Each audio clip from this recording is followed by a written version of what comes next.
Hello everyone, welcome back to my channel. ಇವತ್ತು ಹುರುಳಿಕಾಳನ್ನು ನೆನೆಸಿ ಮೊಳಕೆ ಕಟ್ಟಿ ಅದರಿಂದ ಸಾಂಬಾರು ಮತ್ತು ಉಸ್ಲಿ ಮಾಡೋದು ಹೇಗೆ ಅನ್ನೋದನ್ನು ಹೇಳ್ಕೊಡ್ತಾ ಇದ್ದೀನಿ. ತುಂಬಾ ಟೇಸ್ಟಿಯಾಗಿರುತ್ತೆ. ಮುದ್ದೆಗಂತೂ ಆ ಕಾಳು ಮತ್ತು ಸಾಂಬಾರಲ್ಲಿ ತಿಂತಾಯಿದ್ರೆ ತುಂಬ ರುಚಿಯಾಗಿರುತ್ತೆ. ಮೊದಲಿಗೆ ಇಲ್ಲಿ ಮಸಾಲೆ ರೆಡಿ ಮಾಡ್ಕೊಳ್ಳೋಣ. ಒಂದು ಪ್ಯಾನಲ್ಲಿ 1 ಟೇಬಲ್ ಸ್ಪೂನ್ ಆಯಿಲ್ ಹಾಕಿಬಿಟ್ಟು ಅದು ಬಿಸಿ ಆದಮೇಲೆ 1 ರಿಂದ 1.5 ಸ್ಪೂನಷ್ಟು ಜೀರಿಗೆ ಸ್ವಲ್ಪ ಜಾಸ್ತಿನೇ ಹಾಕ್ಕೊಳ್ಳಿ. ಬಸ್ಸಾರು ಇದಕ್ಕೆಲ್ಲ ಜೀರಿಗೆ ಜಾಸ್ತಿ ಇದ್ದರೆ ಟೇಸ್ಟ್ ಚೆನ್ನಾಗಿರುತ್ತೆ. ನಂತರ 1 ಗೆಡ್ಡೆ ಬೆಳ್ಳುಳ್ಳಿನ ಸಿಪ್ಪೆ ತೆಗೆದು ಹಾಕ್ಕೊಂಡಿದ್ದೀನಿ. 3 ಇಂಚಷ್ಟು ಹಸಿ ಶುಂಠಿ, 1 ಕಡ್ಡಿಯಷ್ಟು ಕರಿಬೇವು, 1 ಗೆಡ್ಡೆ ಈರುಳ್ಳಿನ ಮೀಡಿಯಮ್ ಆಗಿ ಹೆಚ್ಚಿ ಹಾಕ್ಕೊಂಡಿದ್ದೀನಿ. ಇದೆಲ್ಲ ಸ್ವಲ್ಪ ಫ್ರೈ ಆಗಬೇಕು. ತುಂಬ ಜಾಸ್ತಿನೂ ಆಗಬಾರ್ದು, ತುಂಬ ಕಡಿಮೆನೂ ಆಗಬಾರ್ದು. ಮೀಡಿಯಮ್ಗೆ ಜಸ್ಟ್ ಈರುಳ್ಳಿ ಎಲ್ಲ ಗೋಲ್ಡನ್ ಬ್ರೌನ್ ಆಗೋ ಥರ ಸ್ವಲ್ಪ ಫ್ರೈ ಮಾಡ್ಕೊಳ್ಳೋಣ. ಅಷ್ಟರಲ್ಲಿ ಒಂದು ಅರ್ಧ ಹೋಳಷ್ಟು ತೆಂಗಿನಕಾಯಿ ತುರಿಗೆ, 2 tablespoon sambar powder, 1 tablespoon ಅಚ್ಕಾರದ ಪುಡಿ, ಒಂದು ಅರ್ಧ ಟೀ ಸ್ಪೂನಷ್ಟು ಅರಿಶಿನ ಹಾಕಿ ಸ್ವಲ್ಪ ನೀರು ಹಾಕ್ಬಿಟ್ಟು ಅದನ್ನು ಚೆನ್ನಾಗಿ ಮಿಕ್ಸ್ ಮಾಡ್ಕೊಳ್ತೀನಿ. ನಾವೀಗ ಆ ಈರುಳ್ಳಿನಲ್ಲೇ ಕಾಯಿ, ಸಾಂಬಾರು ಪೌಡರು, ಖಾರದ ಪುಡಿ ಎಲ್ಲನೂ ಹಾಕ್ಬೋದು. ಈ ರೀತಿ ಸ್ವಲ್ಪ ನೀರಲ್ಲಿ ಮಿಕ್ಸ್ ಮಾಡಿಬಿಟ್ಟು ಹಾಕಿದ್ರೆ ಆ ಈರುಳ್ಳಿಗೆಲ್ಲ ಚೆನ್ನಾಗಿ ಅದು ಹೊಂದ್ಕೊಳ್ಳುತ್ತೆ. ಆ ಸಾಂಬಾರು ಪೌಡರ್ ಘಮ, ಖಾರದ ಪುಡಿದು ಎಲ್ಲ ನೀಟಾಗಿ ಕೋಟ್ ಆಗುತ್ತೆ. ನೋಡಿ, ಈ ಥರ ಅದೆಲ್ಲ ಸ್ವಲ್ಪ ಈರುಳ್ಳಿ ಎಲ್ಲ ಫ್ರೈ ಆಗಿದೆ. ಇವಾಗ ಇದಕ್ಕೆ ಫ್ರೆಶ್ ಆಗಿ ತೊಳೆದಿರೋ ಅಂಥ ಒಂದು ಇಡಿಯಷ್ಟು ಕೊತ್ತಂಬರಿ ಸೊಪ್ಪು ಇದಿಷ್ಟನ್ನು ಹಾಕ್ಕೊಂಡು ಇನ್ನೊಂದು ಸರಿ ಸ್ವಲ್ಪ ಕೈ ಆಡ್ಕೊಳ್ಳೋಣ. ಇದನ್ನು ತಣ್ಣಗಾಗೋದಕ್ಕೆ ಬಿಡೋಣ.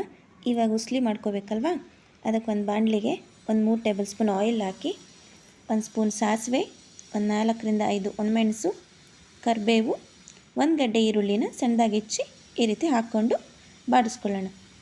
ಮಾಮೂಲಿ ನೀವೆಲ್ಲ ಯಾವ ರೀತಿ ಒಗ್ಗರಣೆ ಹಾಕ್ತೀರೋ ಅದೇ ರೀತಿ ಹಾಕ್ಕೊಂಡು ಸ್ವಲ್ಪ ಈರುಳ್ಳಿ ಎಲ್ಲ ಫ್ರೈ ಮಾಡ್ಕೊಳ್ಳೋಣ. ಫ್ರೈ ಆದ ನಂತರ ನಾವು ಬೇಯಿಸಿಟ್ಕೊಂಡಿದ್ವಲ್ಲ ಮೊಳಕೆ ಕಾಳು, ಅದನ್ನು ಹಾಕ್ಬಿಟ್ಟು ರುಚಿಗೆ ಎಷ್ಟು ಬೇಕೋ ಅಷ್ಟು ಸ್ವಲ್ಪ ಉಪ್ಪು, ಒಂದು ಚಿಟಿಕೆಯಷ್ಟು ಅರಿಶಿನ, 1/4 ಬಟ್ಲಷ್ಟು ತೆಂಗಿನಕಾಯಿ ತುರಿ ಇದಿಷ್ಟನ್ನು ಹಾಕ್ಕೊಂಬಿಟ್ಟು ಚೆನ್ನಾಗಿ ಮಿಕ್ಸ್ ಮಾಡಿ 1 ನಿಮಿಷ ಬೇಯಿಸ್ಕೊಳ್ಳೋಣ. ಅದನ್ನು ಲೋ ಫ್ಲೇಮಲ್ಲಿ ಆ ಕಾಯಿ ರಸ ಎಲ್ಲ ಅದಕ್ಕೆ ಹುರುಳಿಕಾಳಿಗೆ ಹೀರ್ಕೋಬೇಕು. ನೋಡಿ, ರೆಡಿಯಾಗಿದೆ. ಇದೀಗ ನಾವಿಲ್ಲಿ ಹುರ್ಕೊಂಡಿರೋವಂಥ ಮಸಾಲೆ ಕೂಡ ತಣ್ಣಗಾಗಿದೆ. ಅದನ್ನು ಒಂದು ಜಾರ್ಗೆ ಹಾಕ್ಕೊಂಡು 1-2 ಸ್ಪೂನಷ್ಟು ಹುರುಳಿಕಾಳು, 1 ಟೊಮ್ಯಾಟೊ ಬೇಯಿಸಿಟ್ಕೊಂಡಿದ್ವಲ್ಲ ಅದಷ್ಟನ್ನು ಹಾಕ್ಕೊಂಡು 1 ನಿಂಬೆಹಣ್ಣಿನ ಗಾತ್ರದಷ್ಟು ಹುಣಸೆಹಣ್ಣು. ನಾನಿಲ್ಲಿ ಹುಣಸೆಹಣ್ಣನ್ನು ನೆನೆಸಿ ಅದೇ ನೀರನ್ನು ಹಾಕೋತಾ ಇದ್ದೀನಿ. ಅದೇ ನೀರಲ್ಲೇ ಅದನ್ನು ನುಣ್ಣಗೆ ರುಬ್ಕೊಳ್ಳೋಣ.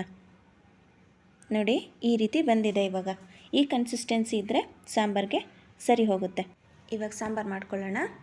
ಸಾಂಬಾರು ಮಾಡೋದಕ್ಕೆ ಒಂದು ಪಾತ್ರೆ ಬಿಸಿ ಮಾಡಿ ಅದಕ್ಕೆ 2 ಸ್ಪೂನು ಎಣ್ಣೆ ಹಾಕ್ಬಿಟ್ಟು, ಎಣ್ಣೆ ಕಾದ ನಂತರ ಸಾಸಿವೆ, 1 ಸ್ಪೂನ್ ಜೀರಿಗೆ, 8 ರಿಂದ 10 ಬೆಳ್ಳುಳ್ಳಿ, 1 ಕಡ್ಡಿಯಷ್ಟು ಕರಿಬೇವು ಮತ್ತು ಒಣಮೆಣಸಿನ್ಕಾಯಿ.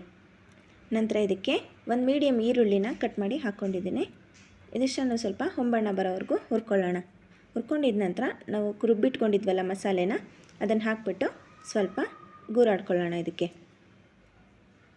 ನೋಡಿ, ನಂತರ ಇದಾಗಿದ ನಂತರ ನಾವೇನು ಮೊಳಕೆ ಕಾಳು ಬೇಯಿಸಿಟ್ಕೊಂಡಿದ್ವಲ್ಲ ಆ ನೀರು ಮೊಳಕೆ ಕಾಳು ಬೇಯಿಸಿದ್ದು ನೀರನ್ನು ಅದಕ್ಕೆ ಹಾಕ್ಬಿಟ್ಟು ಒಂದು ಸರಿ ಗೂರಾಡಿಕೊಂಡು ರುಚಿಗೆ ಎಷ್ಟು ಬೇಕು ಅಷ್ಟು ಉಪ್ಪನ್ನು ಹಾಕಿ 1 ಕುದಿ ಬರೋವರೆಗೂ ಕುದಿಸ್ಕೊಳ್ಳೋಣ. ಅಲ್ಲಿಗೆ ನಮ್ಮ ಟೇಸ್ಟಿಯಾಗಿರುವಂಥ ಹುರುಳಿಕಾಳು ಬಸ್ಸಾರು ರೆಡಿಯಾಗುತ್ತೆ. ನೀವು ಈ ಸಮಯದಲ್ಲಿ ಸ್ವಲ್ಪ ಟೇಸ್ಟ್ ನೋಡಿದಾಗ ನಿಮಗೆ ಗೊತ್ತಾಗುತ್ತೆ. ಆ ಹುಳಿ ಕಮ್ಮಿ ಇದ್ದರೆ ಇನ್ನೊಂದು ಸ್ವಲ್ಪ ಹುಣಸೆಹಣ್ಣಿನ ನೀರು ಬಿಟ್ಟಿರ್ತೀರಲ್ಲ ಆ ನೀರನ್ನು ಇದಕ್ಕೆ ಸ್ವಲ್ಪ ಸೇರಿಸ್ಕೊಂಡು ಇನ್ನೊಂದು ಸರಿ ಚೆನ್ನಾಗಿ 1 ಕುದಿ ಬರೋವರೆಗೂ ಕುದಿಸ್ಕೊಳ್ಳಿ.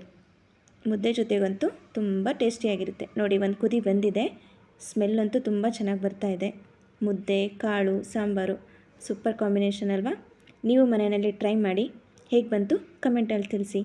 Thank you for watching.